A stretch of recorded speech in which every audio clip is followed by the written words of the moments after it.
The evening sun cast long shadows across the dusty courtyard of Mama Ngozi's compound in Lagos, where Chitty wiped the grease from his hands with an old rag. His heart pounded as he watched Amara descend from her father's house, her yellow dress flowing like liquid gold in the fading light. "Amara, please," Chitty called out, his voice trembling with emotion. "I know I don't have much now, but I'm working hard. I've been saving every naira from the mechanic shop. In a few years, I'll have my own garage, maybe even a chain of them. I have plans, dreams." Amara stopped in her tracks, her beautiful face hardening into an expression Chitty had never seen before. "Plans? Dreams?" she laughed bitterly. "Chitty, I'm 25 years old. I can't wait for your maybe and someday. Do you know what my friends say when they see you picking me up on that old motorcycle, covered in engine oil?" The words cut deeper than any knife.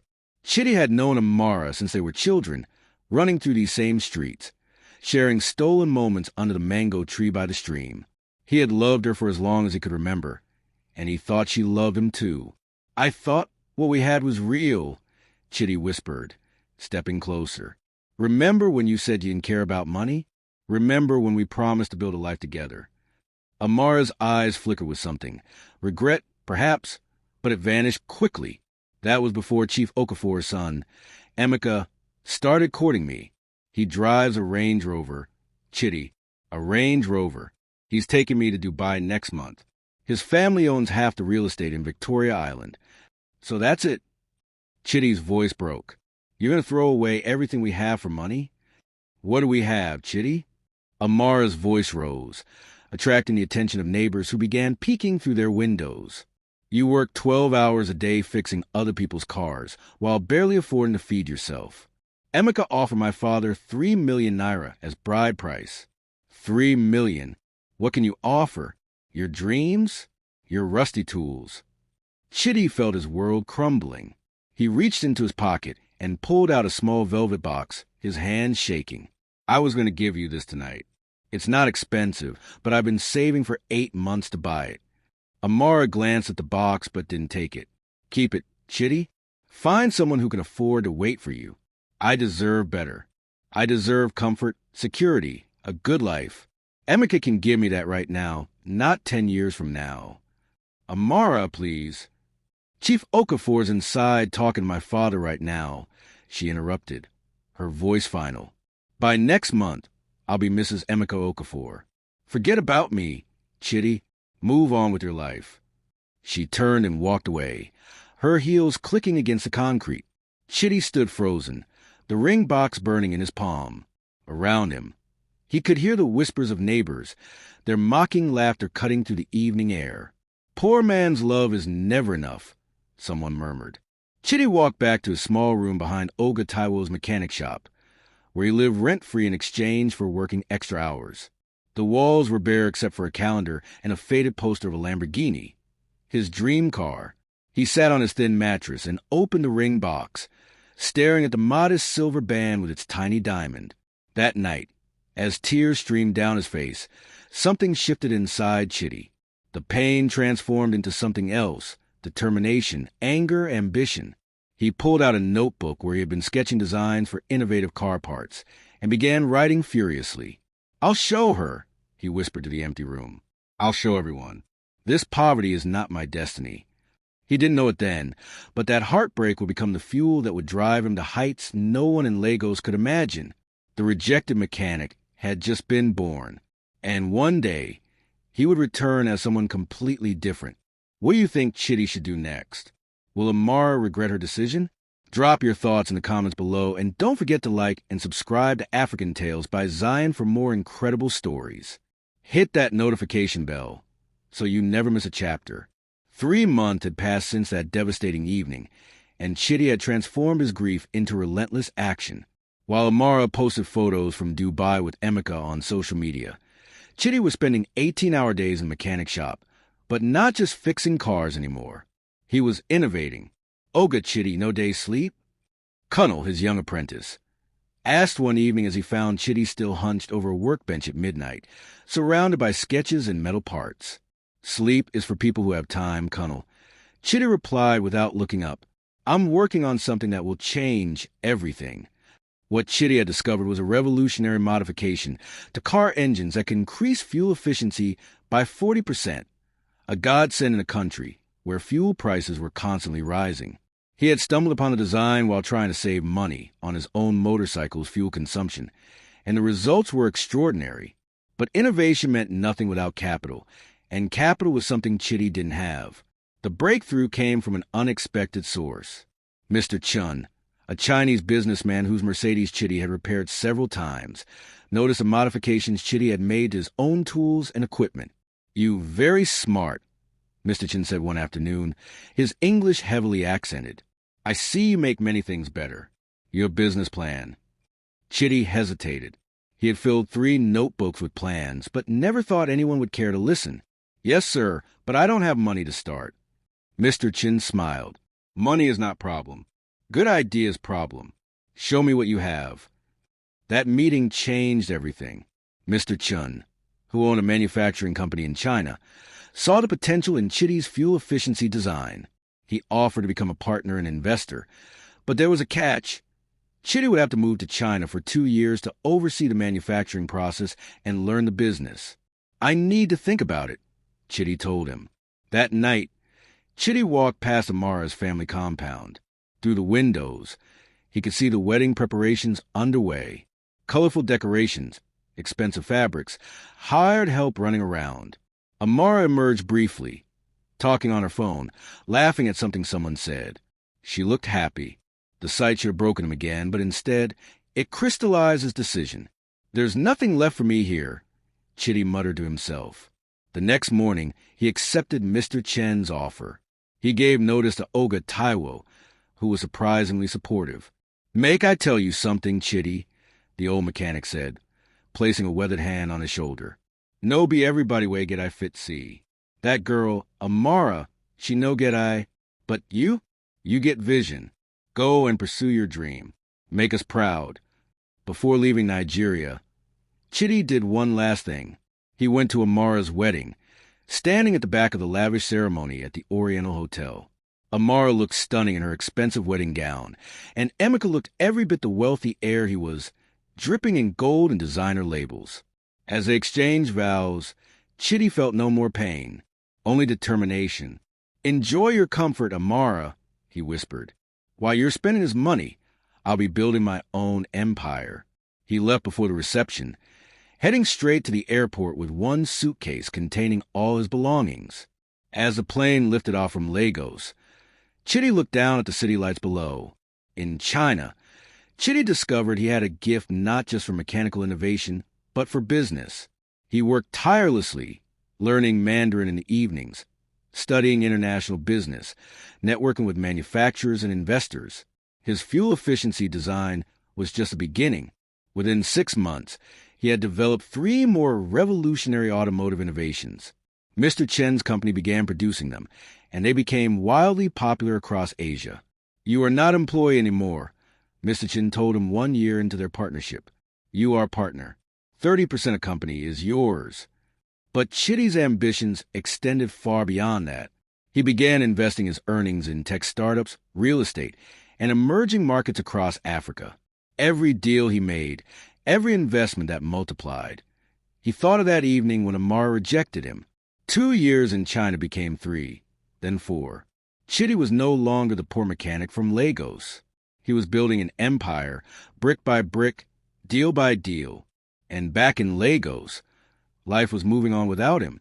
But soon, very soon, Chitty would return. And when he did, nothing would ever be the same again. Chitty is building something massive. But what's happening to Amara's marriage? Is everything as perfect as it seems? Comment your predictions below. If you're loving this story, smash that like button and share with someone who needs to hear this. Subscribe to African Tales by Zion and turn on all notifications for next chapter. The story gets even more intense.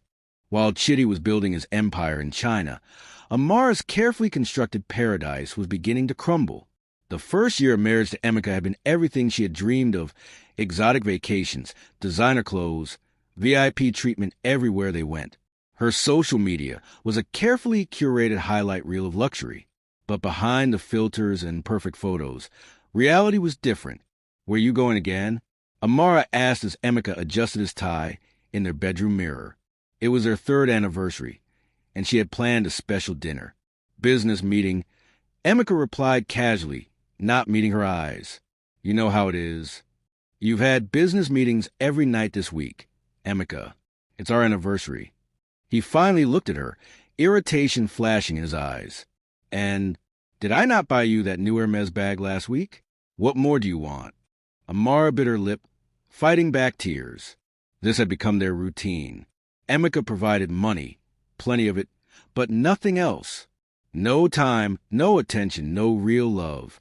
She was living in a golden cage, beautiful but empty. After he left, Amara's phone buzzed. It was her friend Chioma.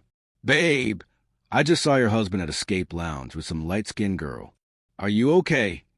Amara's heart sank, but she typed back. We're fine. She's probably a business associate. But Chioma's message was just a first. Over the following weeks, more sightings came in. Emeka wasn't even trying to hide his affairs anymore. The respect he had shown during their courtship had evaporated once the wedding was over. You're just a trophy wife, Emeka told her during one of their increasingly frequent arguments. Your job is to look good at events and spend my money. Don't ask me about my personal life. Is this what I left Chitty for? Amara whispered to herself one night, alone in their mansion in Lekki. She remembered a mechanic's genuine smile, his passionate talks about his dreams, the way he looked at her like she was the only woman in the world. She picked up her phone and searched for Chitty on social media. His accounts were inactive, the last post from 4 years ago. Where are you, Chitty? She wondered. Were you able to move on? Are you happy? Meanwhile, Amara's father, Chief Adela, was facing his own crisis. The 3 million naira bride price from Chief Okafor had seemed like a fortune, but he had spent it all on failed business ventures. Now, he needed more money, and he had no one to turn to. Chief Okafor had made it clear that one payment was all he would give. Papa, why do you look so worried? Amara asked when she visited her family home. It's nothing, my daughter. Just some business challenges, he replied, but Amara could see the fear in his eyes. Things got worse when Amara discovered she was pregnant. She thought maybe a child would change things, would make Emeka more present, more caring. But when she told him the news, he simply shrugged. Okay, make sure you go to the best hospital. I'll arrange everything with my secretary. I'm traveling to South Africa next week. You're traveling? But Emeka, I just told you we're having a baby. And I heard you. What do you want me to do, Amara? Stay home and hold your hand for 9 months? Grow up. This is what being married to a rich man looks like. You wanted this life, remember? His words echoed in her mind long after he left. You wanted this life, remember? Did she, though? She had wanted comfort, security, luxury, and she had all those things. But she was miserable. The designer bags couldn't hug her at night.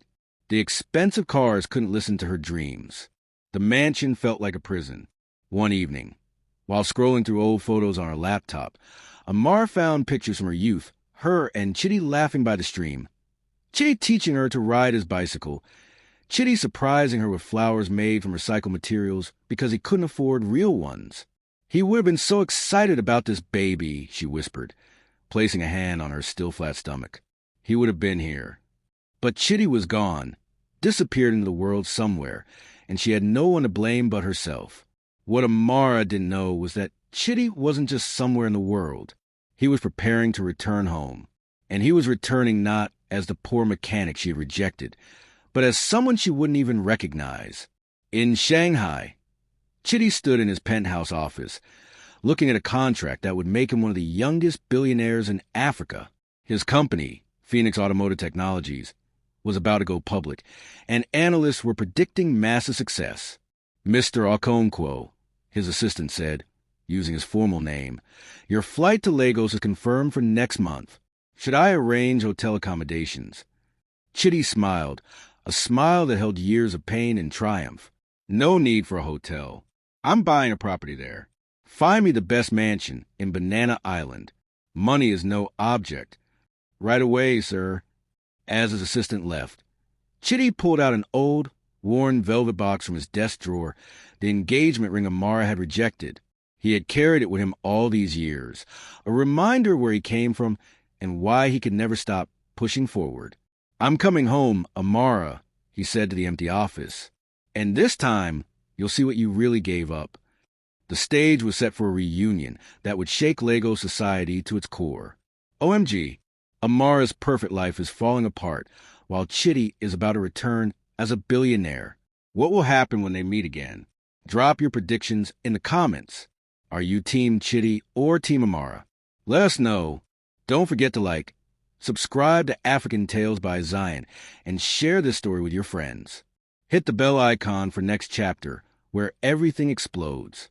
You don't want to miss this. The news spread through Lagos like wildfire. A mysterious young billionaire was returning to Nigeria, bringing with him revolutionary technology that would transform the automotive industry across Africa. Phoenix Automotive Technologies was opening its African headquarters in Lagos, and the company's CEO would be overseeing operations personally. Business magazines ran features speculating about the mystery mogul. "Who is Chitty Okonkwo?" the headlines asked. The billionaire nobody saw coming.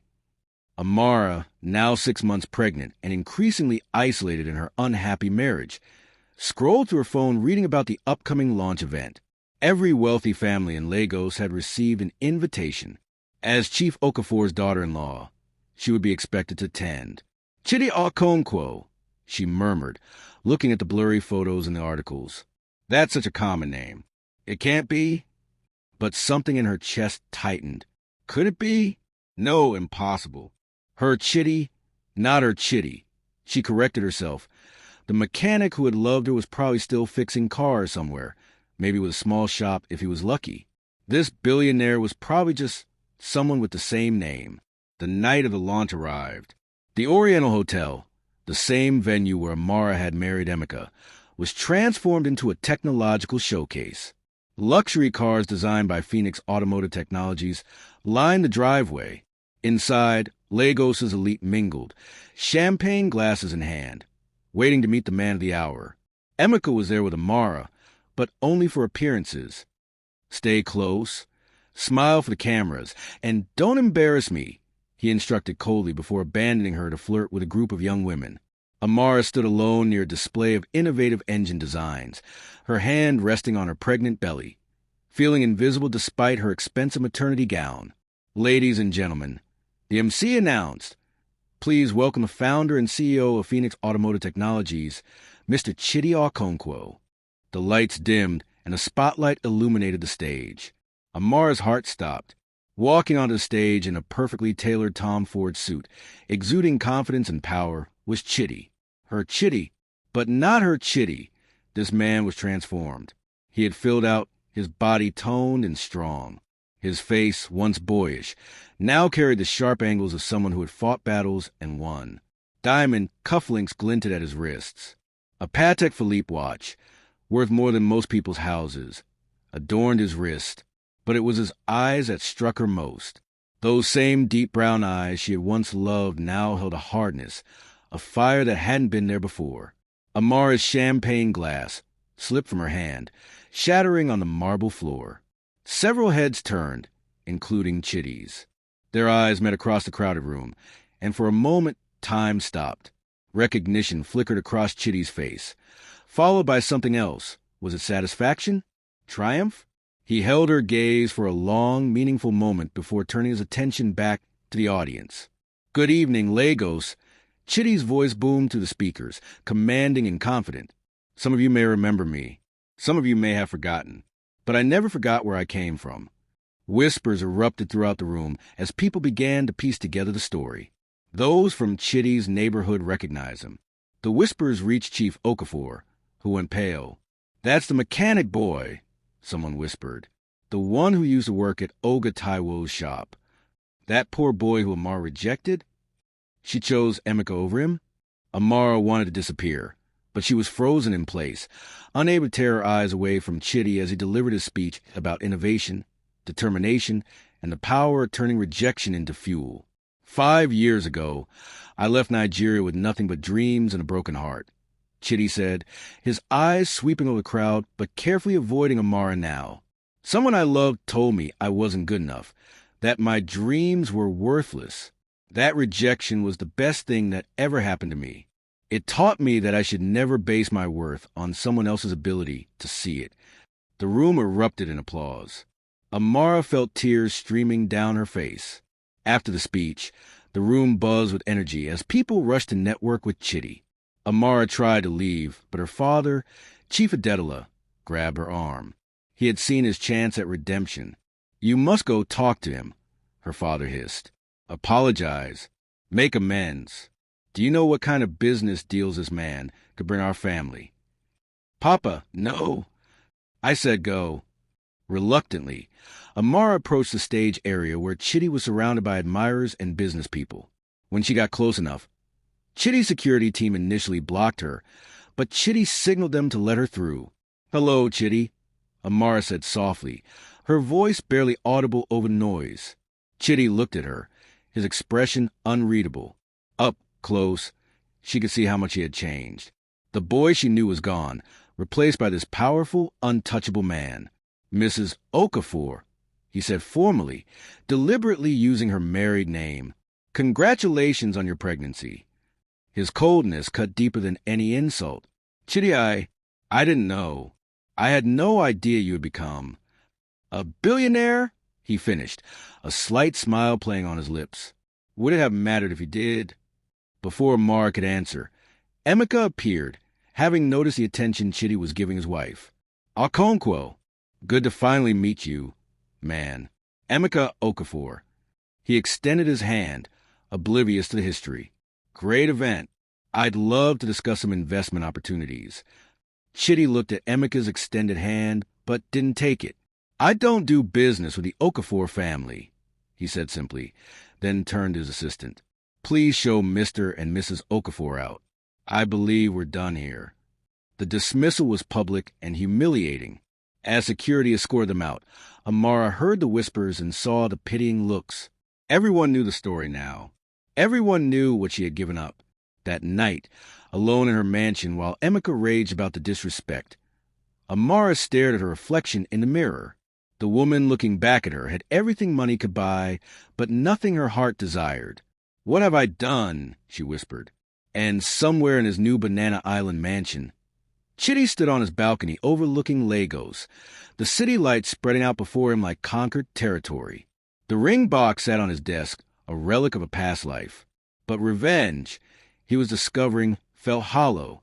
Seeing Amara pregnant and unhappy didn't bring the satisfaction he thought it would. Instead, it stirred something he thought he had buried. Old feelings he didn't want to acknowledge. This wasn't over. The real test was just beginning. The confrontation we've all been waiting for. Chitty just rejected Amara in front of all of Lagos. But did you see the look in his eyes? Is he really over her? And what will happen next? Comment your thoughts below. Will Chitty forgive her? Should he? This story has us on the edge.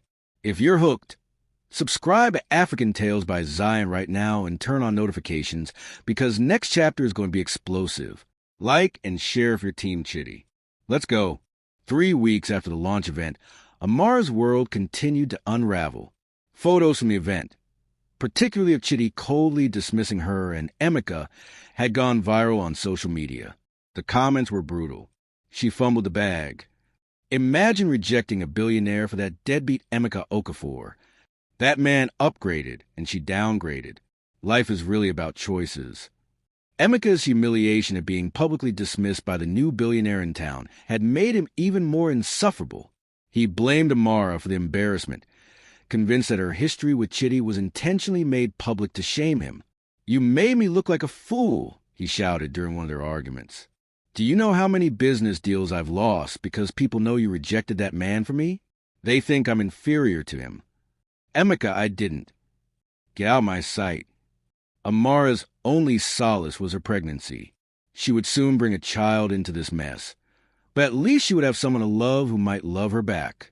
One afternoon, her father visited, and his request shocked her. "You need to go see Chitty," Chief Adetola said urgently. "Please, Amara, our family is in serious debt." The business ventures I invested the bride price in have all failed. Chief Okafor is demanding we pay back the money, but we have nothing. If Chitty could just help. Papa, stop. Amara's voice cracked. Is that all you see me as? A tool to get money from men? You sold me to the Okafors for 3 million naira, and now you want to use my history with Chitty to get more money? I'm your father. You owe me. I owe you nothing. For the first time in her life, Amara stood up to her father. I destroyed my chance at real happiness because of your greed, and I've been paying for it every day since. I won't let you use Chitty too. Get out. After her father left, Amara cried until she had no tears left. That night, she made a decision. She would go see Chitty, not to ask for money, not to beg for business favors, but to give him something he deserved, a genuine apology with no strings attached. The next day, she showed up at Phoenix Automotive Technologies headquarters. Getting past reception was impossible until she told them she was an old friend. After an hour waiting, Chitty's assistant finally came down. Mr. Okonkwo doesn't take unscheduled meetings. The assistant said professionally, Please, Amara said, her voice breaking. Tell him I'm not here for money or favors. I just need 10 minutes to say something I should have said years ago. Something in her desperation must have reached Chitty, because 20 minutes later, she was sitting across from him in his sleek, modern office. The view of Lagos from the 40th floor was breathtaking, but Amara couldn't focus on anything except the man before her. You have 10 minutes, Chitty said, his voice neutral. Speak. I'm sorry, Amara began, tears already flowing. I know those words mean nothing now, but I need to say them. I was stupid, shallow, and greedy. You loved me genuinely, and I threw that away for comfort and status. I don't expect forgiveness. I don't expect anything. I just needed you to hear that I know I made the biggest mistake of my life. Chitty listened, his face unreadable.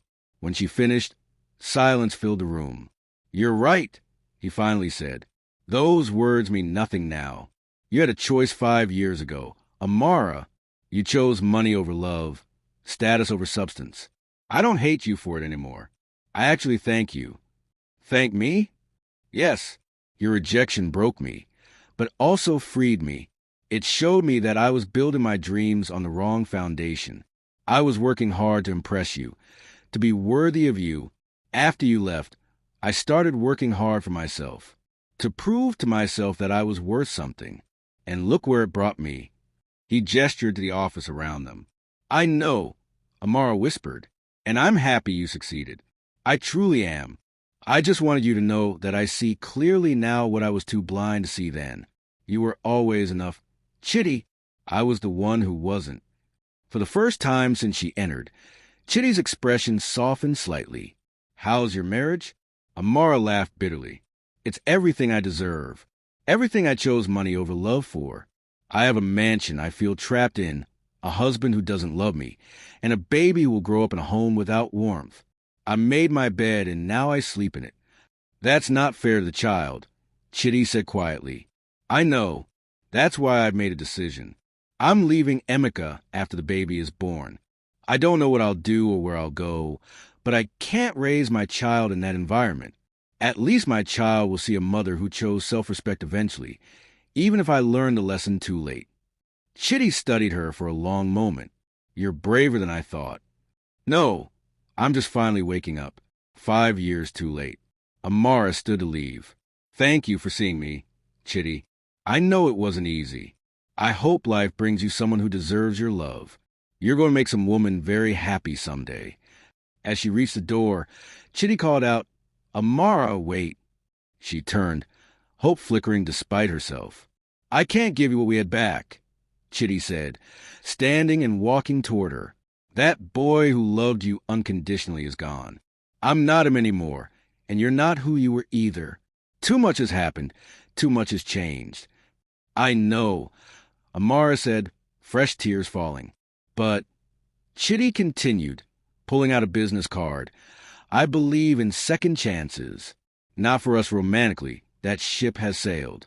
But you're trying to build a better life for yourself and your child. That takes courage. Call my legal team. They'll help you with the divorce proceedings pro bono. And when you leave, if you need help getting back on your feet, a job, maybe, Phoenix Tech has a corporate social responsibility program. We help single mothers. You qualify. Amara stared at the card, overwhelmed. Chitty, why would you help me after everything? Because someone once helped me when I had nothing. Chitty said simply. Mr. Chin saw potential in a poor mechanic and gave him a chance. That changed my life. Maybe I can pay that forward. Not because I love you anymore, but because I believe people can change and your child deserves a chance at a better life. I don't deserve your kindness. Maybe not, but your child does. Take the card, Amara. Use it or don't. That's up to you. 3 months later, Amara gave birth to a beautiful baby girl she named Chioma, which meant God knows best. With Chitty's legal team's help, she navigated a divorce from Emeka, who was more than happy to let her go now that she was no longer a useful trophy wife. She started working at Phoenix Tech's community outreach program, helping other single mothers and disadvantaged youth access education and opportunities. It wasn't a glamorous life, but it was honest, meaningful work. Chitty eventually found love, not with Amara, but with a brilliant engineer named Adora who challenged him intellectually and supported his vision. They were partners in every sense of the word. Sometimes Amara would see Chitty at company events, and they would exchange polite greetings. The pain of what they once were had faded into acceptance of what they had become. Two people who had needed to lose each other to find themselves. One evening, as Amara held her daughter and watched the sunset from her modest apartment in Acadia, nothing like the Lekki mansion but filled with genuine peace, she whispered, "Your mother made many mistakes, Chioma, but she learned from them. Remember this. Real wealth isn't in bank accounts or designer bags. It's in character, integrity, and love. Never forget that." And somewhere in his Banana Island mansion, Chitty looked at the old ring box one last time before finally tossing it into the trash. Some chapters, he had learned, needed to be closed completely before new ones could truly begin. The poor mechanic had become a billionaire, not for revenge, but to prove to himself that he was always enough. And in the end, that was the greatest success of all. The end. Wow, what a journey. From rejection to redemption, this story had everything. Did Chitty make the right choice? Should Amara have gotten a second chance at love? Drop your thoughts in the comments. If this story touched your heart, smash that like button. Share this with someone who needs to hear this message about self-worth and never giving up on your dreams. Subscribe to African Tales by Zion for more powerful stories that will inspire, entertain, and move you. Turn on all notifications so you never miss our next incredible tales.